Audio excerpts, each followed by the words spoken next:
in July of 2019, I was probably hiding in a corner at your engagement party, like texting Michael, like, we've got to go. I need to leave. You're listening to the Big Sister Complex podcast, the podcast where two big sisters and recovering perfectionists figure out their 20s in real time. We're exploring the elements of our lives, from building relationships to establishing our early careers and celebrating all of the imperfections along the way. Welcome to the first ever episode of the Big Sister Complex podcast. I'm Chelsea. And I'm Rilee.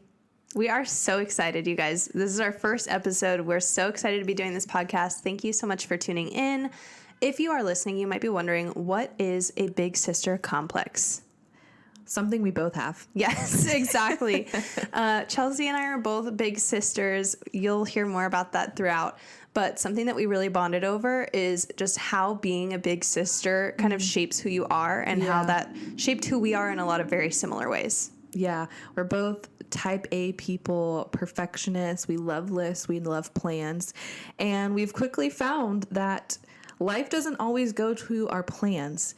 And really, this podcast is just us talking about our plans failing.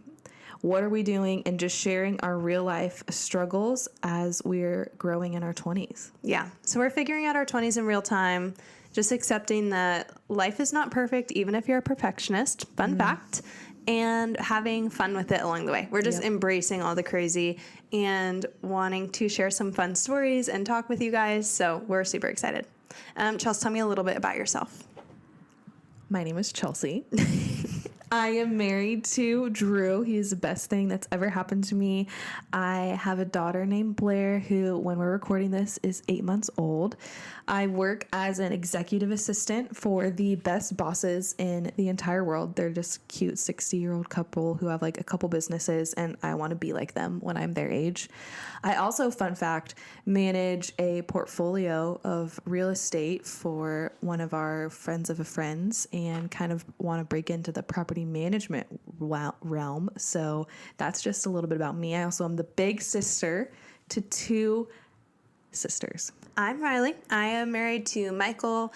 I have a dog named Ruby who I'm obsessed with. If you've seen my Instagram, it's really just her Instagram that I manage. I am a writer and a social media manager here in my town for a local news company. So that's a ton of fun. Love learning about my city and all the things that are going on there.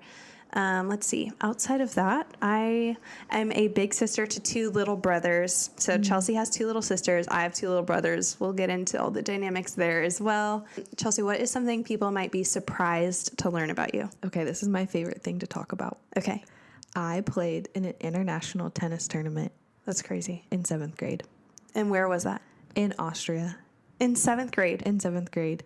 You know, looking back on it, I don't know why my parents let me go, but they did. And it was one of the best experiences of my life. No, I did not win. I did not win. But it was so fun traveling. I'd been out of the country before, and it was an experience I will always remember. That's amazing. What is a fun fact about you? I got my motorcycle license this year. Oh, you did. I don't know when I'm going to use it. I'm looking for just like a used bike right now on Facebook Marketplace just to get better at it. I can't wait to just see you through the little streets of our town with your helmet. Yep, just buzzing around. Just buzzing around. That's Are you my going to goal. get like a little bag on it to put things in? I'll probably just wear a backpack. I don't really like true. the look of the side bags. Yeah, okay. I like a pretty classic look. I'm looking for like a Ducati Scrambler vibe right now. Oh, That's I don't kinda know what I'm that looking at. means. You'll have to look it up later. Okay. It's cool. They're like the cafe racer style bikes. Oh, okay. Yeah, like classic vibes. I don't really like the sporty looking ones. Okay, so you're not going to find yourself at the Harley Davidson? Certain Harleys are okay. You're not going to see me on like a Kawasaki like Ninja. I don't like that. You are speaking a foreign language to me. We'll just see what happens. I mean, who knows? Will I ever use the license? There's a chance I don't, but you have it. I have it, and I could. I'm in like a phase of life right now where I'm just like, I just want to do things because I can. You want options. Yeah. Like I really am seriously considering taking a day of trapeze lessons. I'm not even kidding. It looks so fun. That looks terrifying. I hate heights. Can't do it. I don't know. I don't know if my knees could do it. I have terrible knees, but it looks so fun. Just for like a day. It's $50. You know, that's what I'm learning. I feel like, so, okay, going back to being perfectionists, I feel like my whole life, if I wasn't good at something immediately, I was like, it's not for me. So I just quit. Yep. And so I think a way I'm trying to heal that and like step out of that mindset is I'm like, I'll just do everything and be okay with being like mediocre at things. Right. Like I'm not going to be like racing motorcycles or like I won't even take that thing on I-4 because I want to live. Yep. But, you know, I'm like, I'll just ride it around my town, take it to get coffee or whatever. For context, my husband and I have one car. So really this decision came out of me being sick of having to schedule who gets the car. But I love that idea of being okay with being not the best at something. Yeah. We're both not good at that. We want to be the best at everything. And for me, that's really what this podcast is about. Because I'm the type of person, before I get into any hobby, I want to have it all the gear. I want to have everything perfect. I want to have it lined up. I want to know like what my goals are, what's going to happen. So the fact that we're sitting here in your husband's studio using our husband's gamer mics and we are recording this and doing everything ourselves, is it going to be perfect? No. But we're learning, and we're learning a new skill, and we're having fun. Yeah. And we're just giving ourselves the freedom to do that. Yeah, just do something creative for fun, low stakes. Because I feel like we have, like, our personality, we put high stakes on things that don't need high stakes. Yeah. So when Chelsea and I were thinking about, like, what do we want this podcast to be about? Like, what do we want to talk about? We're like, we need to figure out how to not... It really came out of that. We're like, okay, we want to do a podcast. How do we make it the best podcast anyone's ever heard? Ever. Because... everyone and their dog has a podcast, so we have to stand out and we have to be amazing. Right. And then we're like, ew, like we're grossing ourselves out with like this obsessive, like we're already ruining it. And we're like, what if we just did it for fun? Just for fun. Assuming no one will listen. Yeah. So if you are listening, thank you. Thank you so much. But if you're not, I'm not going to know. I'm not either. But I'm having a really fun time doing and this. And I'm going to listen to it. And I'm going to make my husband listen to it. And then I'm going to make my friends listen to it. My mom. Yeah. Shout out to Chelsea's mom following us faithful. On Instagram already. Thanks, Mom. Thanks, Melanie. That is a really good plug. And go follow our Instagram at Big Sister Complex Pod. I make lots of graphics on Canva on Canva for free. We are finding ourselves as graphic designers right now on Canva. Yes. The things that Rilee has been able to whip up amaze me. They're not good, but that's okay. And that's what I'm like, I'm practicing. It's all about. I'm like making a little thing on Canva free. And I'm like, is this good? No. I think it is. Well, thank you. But it's like, it doesn't need to be. Like, I just feel like I always put pressure on myself. It's like, this has to look like it was done professionally. And it's like, well, we're putting $0 into this podcast. Exactly. And so it's going to look and sound like it's backed by $0, and that's okay. That's okay. It does, like, we don't need to fake that we're like this high production value professional podcast, because that's what this whole thing is about. It's like, we're not perfect. We're never going to be perfect. We need to do things for fun. For fun. Because something we've talked about a lot too is I feel like guys are so good at having hobbies. Like, our husbands love playing games. They love playing Magic the Gathering. They love just like doing stuff. Yep. And golfing. Our hobbies are like, my hobby is... how can we make money off of a hobby? Like, that's our hobby. And it's like, we need to do something that has no professional goal attached to it. Nothing that's like, this is how I'm going to get my second home someday. We just need to do something purely for fun. For fun, to learn a new skill. Yeah. And really just challenge ourselves to appreciate progress over perfection. Progress over perfection. I heard a quote today on another podcast, and I'm going to butcher it, but it was like, oh man, I'm going to butcher it. But it was like, do what you can, be where you are, use what you have. Wow. Something like that. That's good. It's really good. Even if that's not exactly it. It's something like that. And I feel like that's what we're doing. We're like, yes. You know, could we research like the best podcasting mics out there and like pay for software and get a professional photo shoot done and all this stuff? Like, of course we could. But it's like, do what we can. What we can do is like sit here and do this to the best of our ability. Like, be where we are. We are in my husband's studio / office / game room.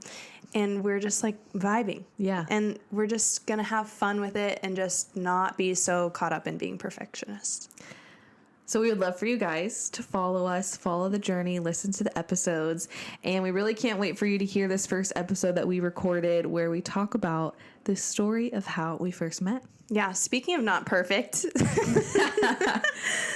Yeah, so keep listening. We're so excited for you guys to hear all about all the tea all the journey along the way, how Chelsea and I got to where we are today. So I guess enjoy. Because looking back on it, we actually haven't been friends as long as we thought we have. I know. I was shocked. I was like looking at the timeline of like when we met and became friends. And I know I texted you. I was like, there's no way we only met in this year. And you're like, no, we did. Yeah, it's crazy. I don't even think it's been like, what, 5 years? Not even. No. But I feel like, and I know we'll get into this, but I feel like when you went through like COVID era and quarantine with people, like you guys were in our like quarantine pod of people that we would see.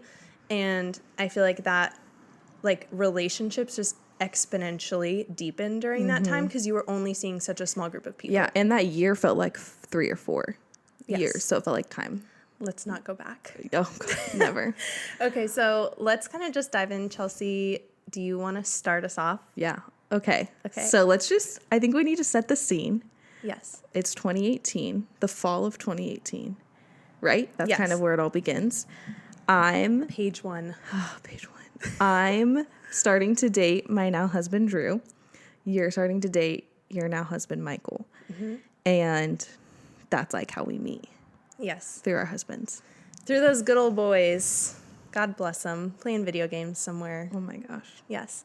So I came onto the scene a little later, just for context. So Drew and Chelsea, who are now married, and my husband, Michael, were all really close friends. They all went through this church internship program together, and that's how they did college. And I met Michael while he was in college. We were just friends for a year before we started dating, but I didn't start dating Michael until the fall after he had graduated. So there'd been like a little bit of time, and actually one of the first like deep, meaningful conversations I remember having with Michael was he was talking about you guys and like his whole college friend group, and you were all kind of in that like post-graduation era of like in my Taylor Swift moment, so you're singing era.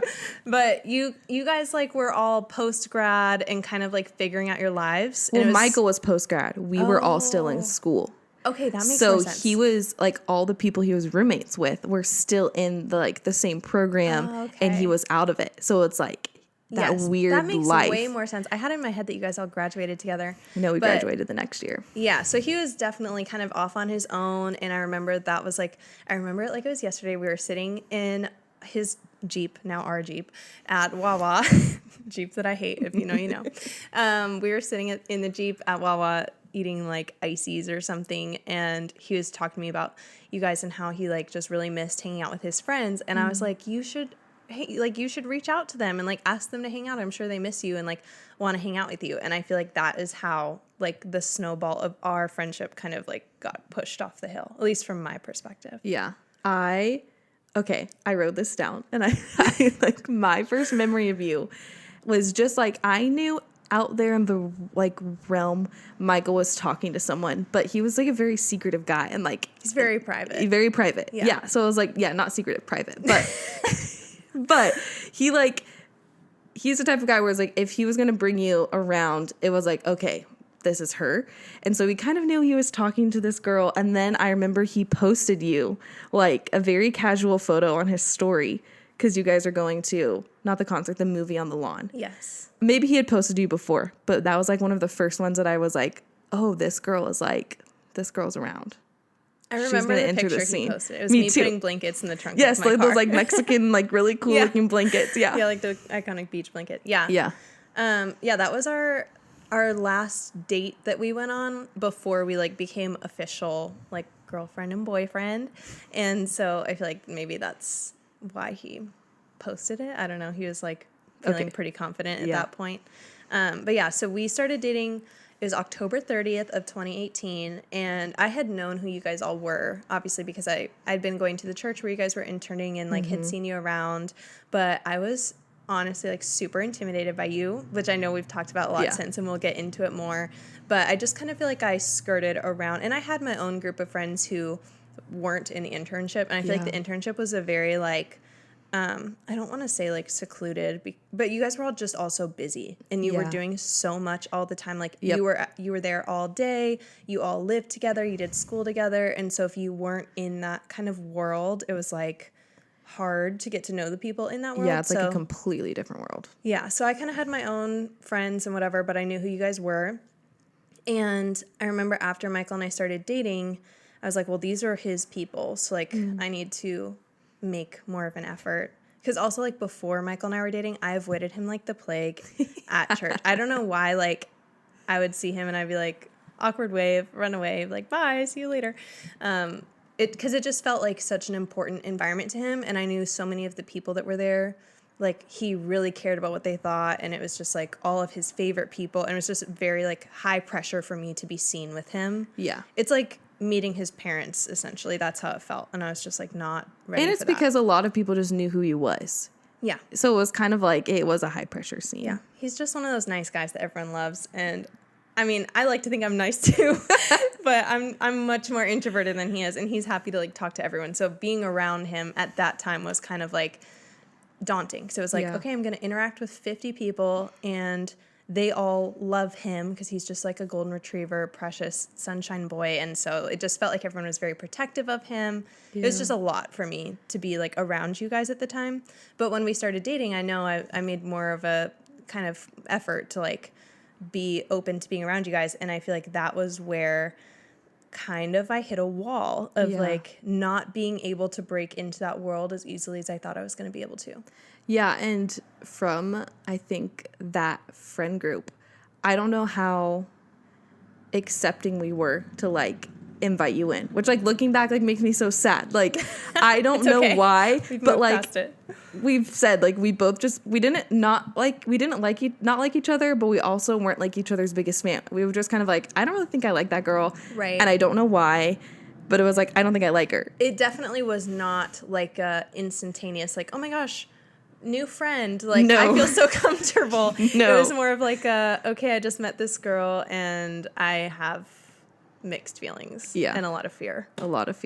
Intimidated by you. And it's interesting that we both felt that way. Yeah. And I feel like that's something, like, if I could go back and tell my younger self anything, I'd be like, you don't need to, like, be so intimidated by other women, because I just feel like that is such a barrier that I'm always running into, and I feel like girls are always running into when they're meeting other girls, like people that probably think they're really cool and want to be their friend, but it's this like, oh, she's so pretty, she's so smart, she's friends with all these people. Like, that was my thing with you.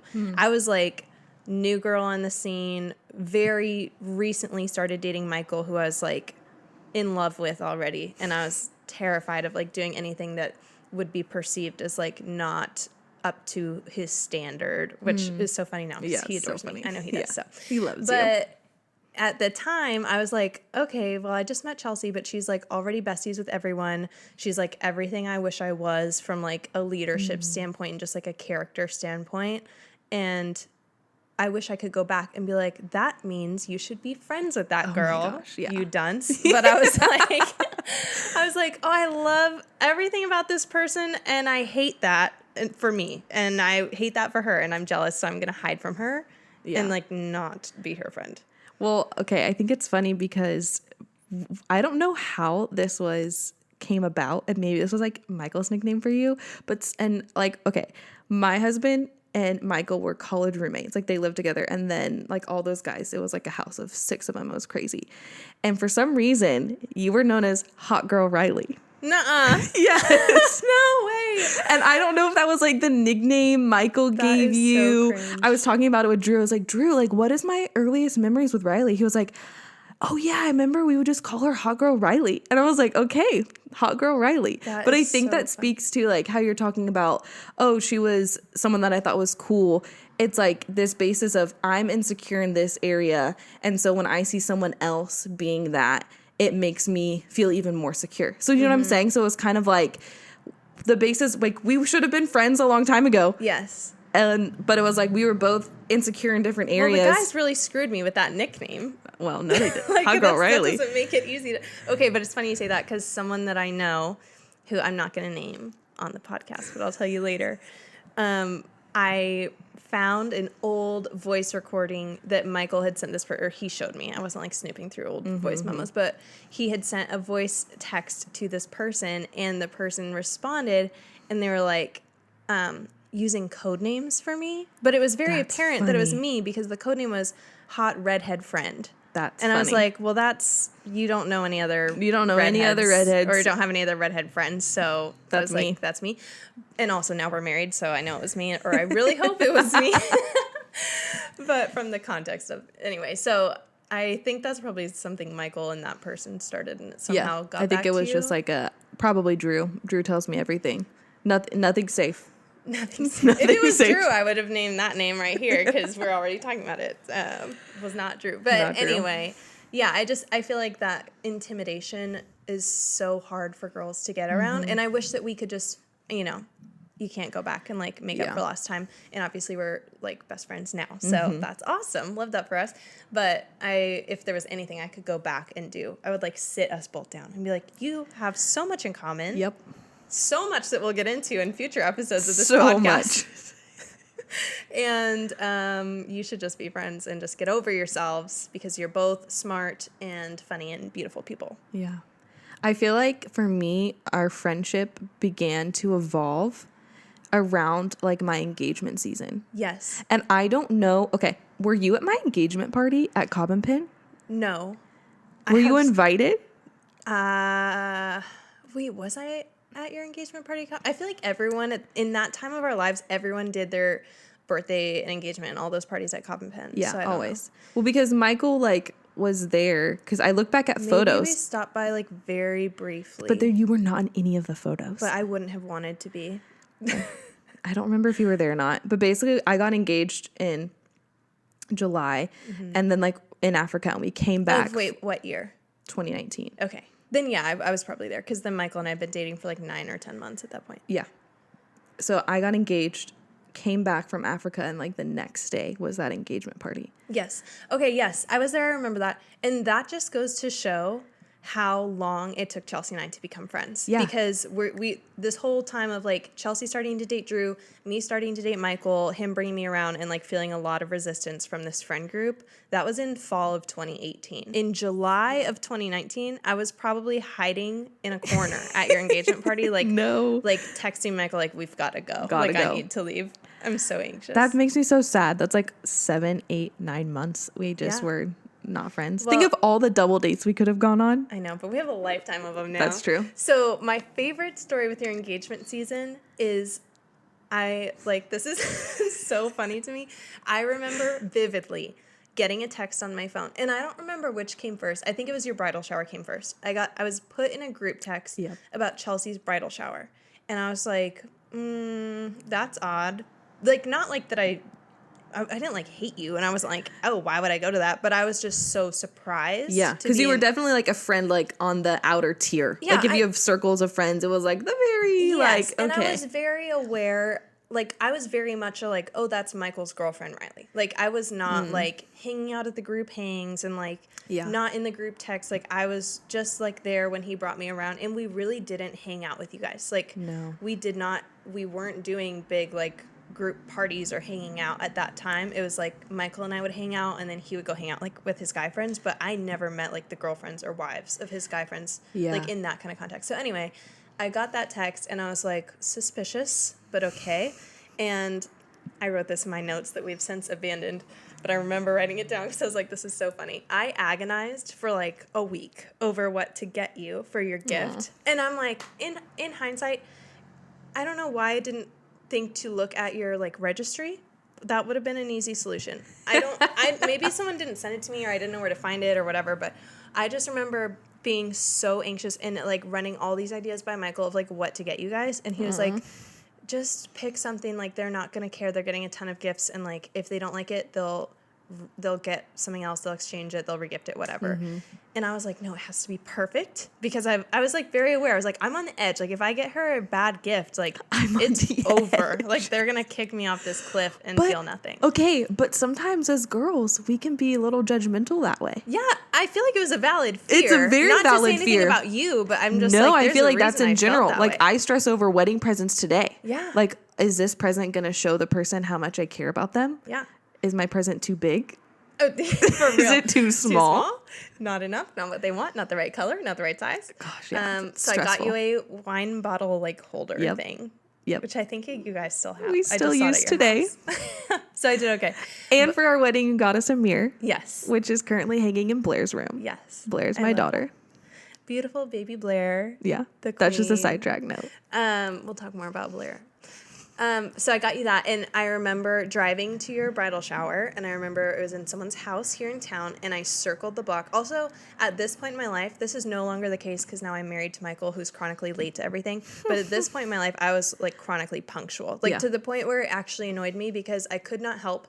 I don't know what it was, but I could not help but be somewhere like to the minute. Like if something started at 3, I'm like parking at 2:59 at the door at 3. Mm-hmm. And in hindsight, I'm like, I should have really just told myself, just leave 15 minutes after. You don't need to be at a bridal shower the second it starts. So I remember I got there like the second it starts. So to compensate for that, I circled the block probably 20 times. Like just drove around in circles. And then I parked in the little parking lot across the street and I sat in my car for probably 20 minutes. I called my mom, not like about being there, but just like to kill some time, see what's up with my mom. And then I don't remember actually much of your actual bridal shower. I just remember the anxiety of like getting myself up to the door. Oh, that makes me so sad. It's okay. No, it's not okay. We made it through. It wasn't you though. That's what I'm saying. I know, but it was like the people I was friends with. It was like the people around me that were like there that made it not comfortable for you. And that makes me sad. No, I don't think it was all them because like I really think it was more in my head, and I am a chronic overthinker, and I'm anxious. I have like social anxiety, which I kind of feel like who doesn't, but I let it rule my life for sure, especially at this point. And I wouldn't even say it's like the people you were friends with. I think it was like the way I perceived myself. Like I wasn't thinking about you in that moment. It was a very selfish mindset. I wasn't I wasn't like, oh my gosh, yay for Drew and Chelsea. This is so exciting. I can't wait to go in, give her a gift, and tell her that I'm genuinely excited for them. It was like, I don't want to go in here because I'm self-conscious and I'm nervous that no one really wants me here. Like I got a text, I was invited, so someone wanted me there. Yeah. So I just wish that I could have gone. I keep being like, I want to go back in time. But we all do. I wish that I just had taken myself out of my head in that moment and been like, this day is not about you. No one's standing inside being like, oh my God, Riley's walking up to the door. Yeah. The nerve. No one's thinking that. Yeah. And if anything, it's like. But that's a story we tell ourselves sometimes. I know. It was so psycho. So then I don't remember much of your bridal shower, but the part that gets funny is I was like, okay, I made it through the bridal shower. Woohoo. Cool.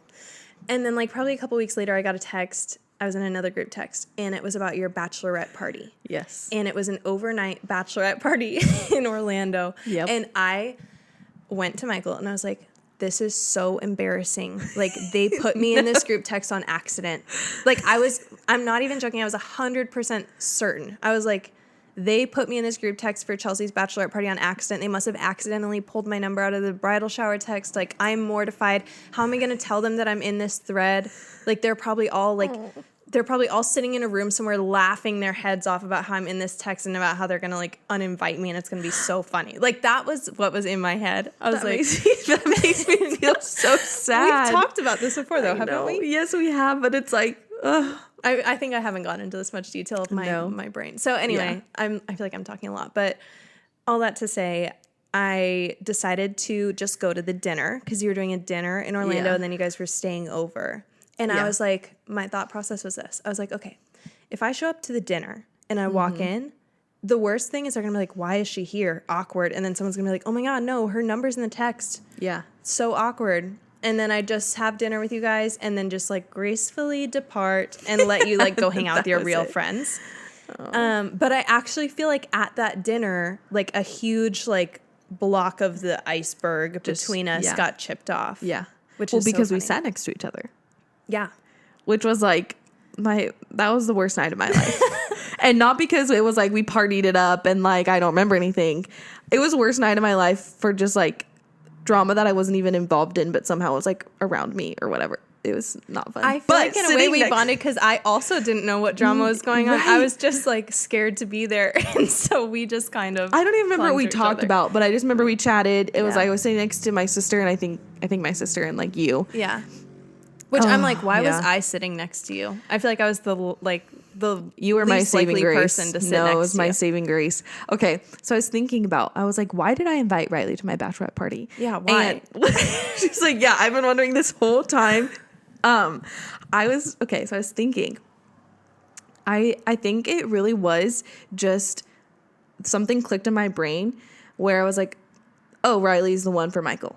Like, I think there was some evolution of just, like, seeing y'all's relationship from the outside, like, seeing how Michael treated you, how he cared for you, that I was like, oh, he loves her, they're going to get married. Like, okay, she's in our lives. Like, I think it was just something that clicked in me that I was like, okay, like, Michael's in the friend group, Riley's here, they're going to get married, boom, all right, she's in. Like, she's part of it. Like, she's just going to be around forever. Like, let's just invite her. Heck she's coming in. Well, you could have told me that. Well, Riley.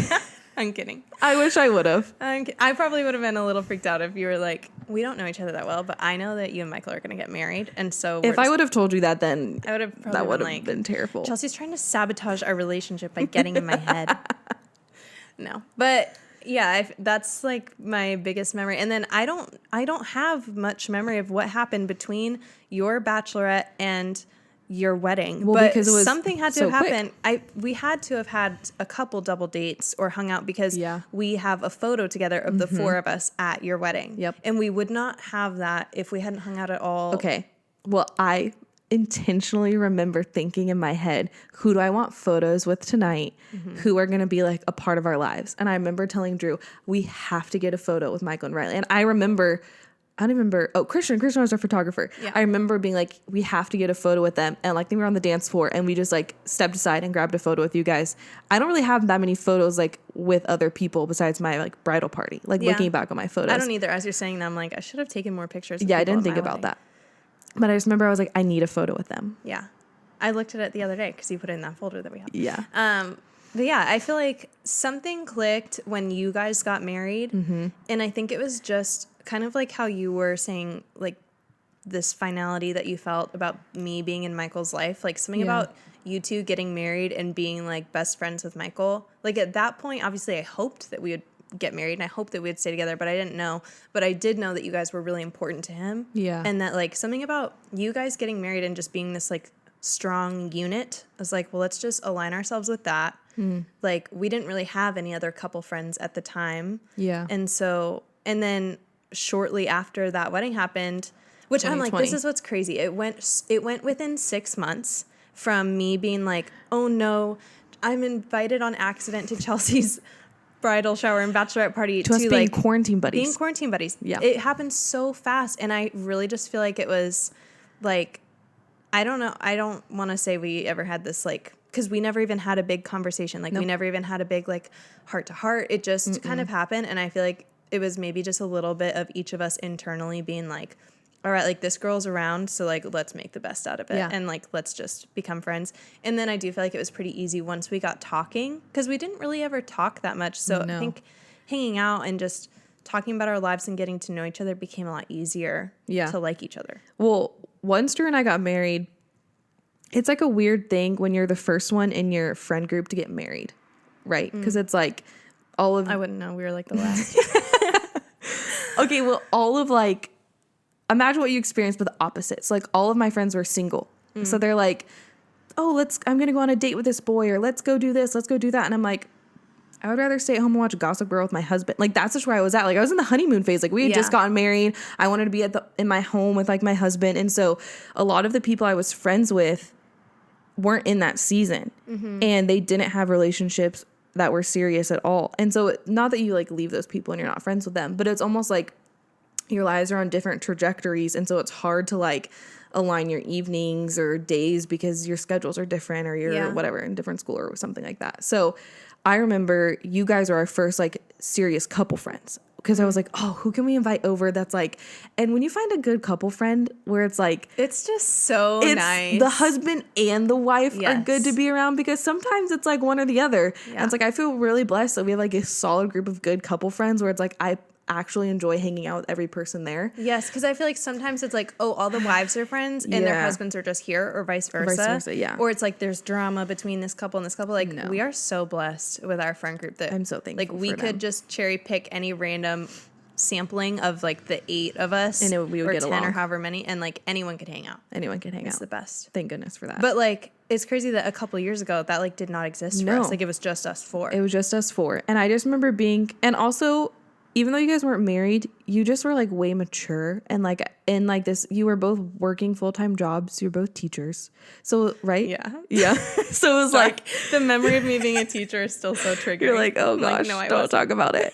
But it was like you were living the same life. Like we were working the 8 to 5. We could hang out in the evenings. You know what I'm saying? Like that was the same. And so it was just so nice to have you guys as couple friends and being in that same like wavelength of wanting to do the same thing. And Yeah. yeah, we just became quickly quarantine buddies. I Just know. like overnight, something happened. I remember, and I have a very vivid memory of the first time we hung out after like COVID had started, not to get into the whole COVID spiral, but you know, it had started. Michael and I were teachers, so we were online teaching, and it was the first time you guys had invited us over, and we Yeah. were like, oh my gosh, like they must like us a lot. If like, Yeah. which we already knew because we Kind of controversial that we had you guys over I at know, that I'm like, time. are we gonna get canceled for? But I mean, we really weren't. We were. Michael and I were both staying because my family is out of state, and so we were staying either in our respective apartments, or he and I would go stay with his parents, Yeah. and we'd do kind of like a week here, a week there, because they live like an hour outside of town at the time. And so I remember you guys inviting us over, and I was like, oh wow, like.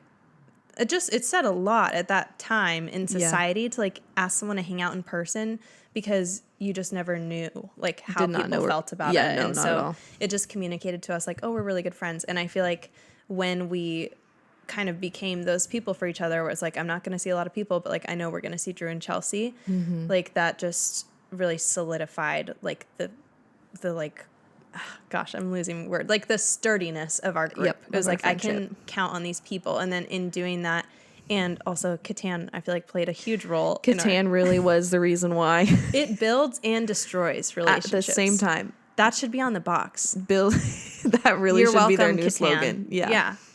And so yeah, that, and then it feels like a blink of an eye from like that spring summer 2020 season where I feel like we were hanging out like all the time, and like that's really where we became close, to then all of a sudden it was 2021, Yeah. and then we were getting married. And Drew and I were in y'all's wedding. Yes, that's how crazy crazy. it went.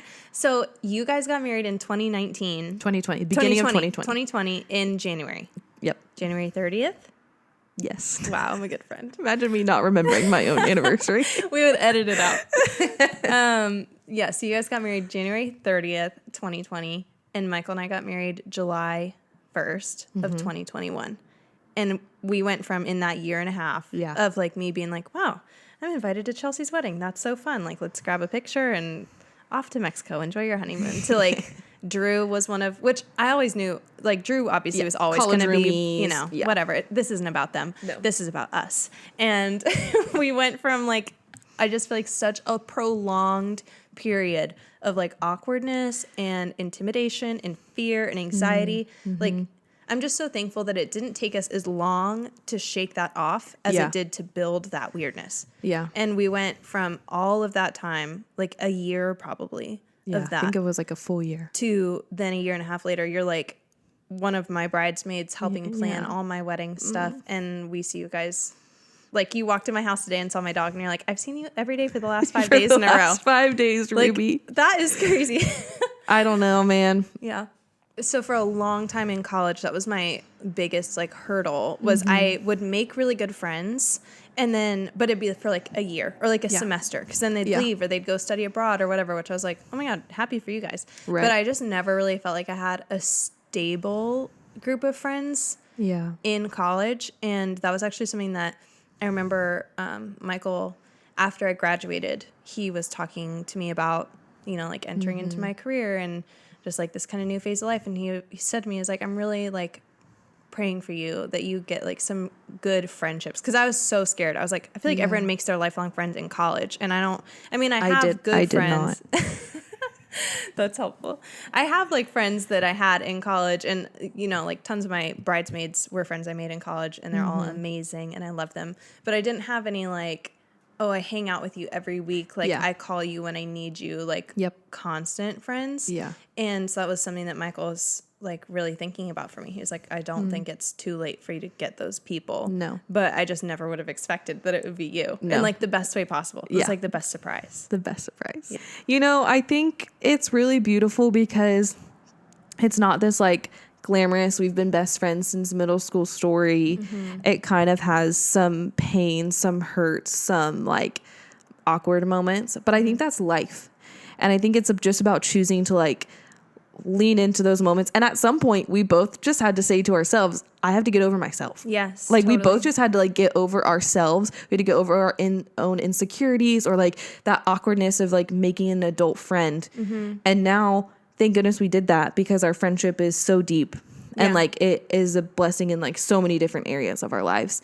But it was like that initial hurdle of just like insecurity could hold you back. Like imagine, like, it makes me so sad. I know, and it would have been so easy. Like, that's what blows my mind is I don't think, that's what I was saying. Like, it's crazy to me that we never had a big heart-to-heart. There was never, like, a moment where we were like, let's lay it all out on the table. Let's heal from this. Let's move forward. Like, it really just feels like inner work that we each kind of did on our own that just happened to coincide in time. Yeah. Where, like, for me personally, I feel like I was just like, I need to grow up and, like, I need to stop being scared of, like, smart, pretty girls. Yeah. Because like those are the people, like I want to be around like smart, career driven women. Right. And I remember that's what like, you want to be like. So why not surround yourself with people you want to be like? Yeah. I was like, why am I intimidated by this girl who like has this like awesome group of friends who's friends with my husband, who's like smart and knows what she wants out of life, and like just all these things that I was so scared of about you. I was like, that's what I want to be like. Like, that's what I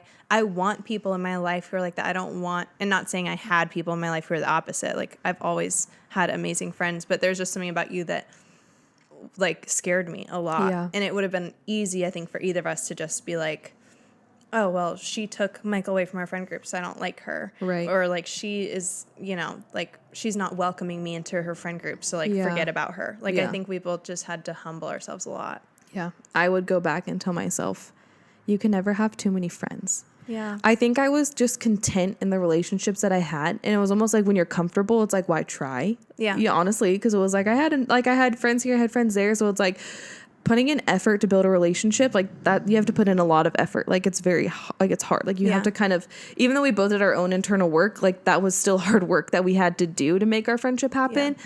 And I think looking back, I would just tell myself like, just please be a person who's just inclusive of everyone. Like that now is like one of the biggest things that I've like focused on and wanted to like just develop in is, when people are around me, do they feel like they're included? Like, I don't have to be a super depth of relationship with you, but like, is the vibe and like the presence that I'm putting out around me, like inclusive of everyone? Because honestly, I've been the person that's been left out a lot more than the person that's been included. Yeah. And I never want people to feel like, oh, it makes me so sad, but I never want people to feel like the way you felt, just even if it was the group or whatever. And I know that I can now change that like vibe. And so I wish I would have done that back then for you. I know. You really can't. That's okay.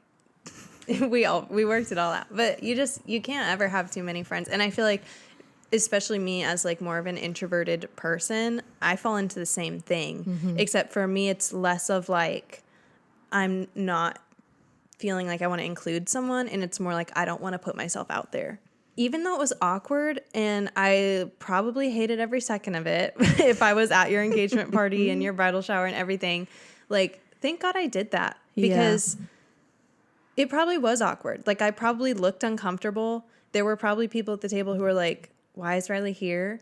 But who cares? Because like now we have such a strong friendship, and it's not even just about like you and me. It's like you guys know if you ever need someone to take care of your daughter, like we're 10 minutes down the road any day of the year. And like same, you know, we've counted on each other through so many things. Yeah. Like my whole pre-engagement season, I feel like I called you every day. I was like, Michael's never going to ask me to marry him. What a time that was. We'll get into that story too. But I'm so thankful that like in each of our unique ways, like we did learn to get over ourselves. And it feels like kind of a miracle, because it's like no one told us to do that. Like there was no like mediator. It was not like our husbands were friends and they sat us down. They were like, you need to go be friends with Rilee. And if they would have done that, we both would have been like, well, because you're telling me to, I'm not going to. It probably would have made it worse. Oh, a lot worse. Thank God they didn't. Yeah, they knew us. They know us. We'd be like, and I will never be friends with her because you said that. You told me to. Oop. Yeah. Not doing it. So it just goes to show you, if you are intimidated by someone, or I don't know. comfortable with where you're at. Yeah, it can never hurt to just reach out anyway. And even if it's awkward and you're like, I don't belong here, a couple years down the road, you may have a best friend out of it and you won't even remember that feeling. Yeah, I feel like that's pretty much everything about how we met. That's it. And then, I mean, I feel like there's so many little stories that we could get into with all of those. But you'll have to come back next Monday. Come back and listen. If you're listening this far, it would mean so much if you would just give us 5 stars, give us a review, give us a rating. If you feel like this is 5 stars, I would say. Even if you don't, it's our first one. Yeah. So just be nice. Have faith in us. Yep. And shoot us a 5-star. Leave a comment. Yeah, follow us on Instagram. All of that information is in the show notes. We have a YouTube channel we'd love for you to subscribe to so you can keep up with all things Big Sister Complex Podcast. Yeah. Love you so much. See you next time. Bye. Bye.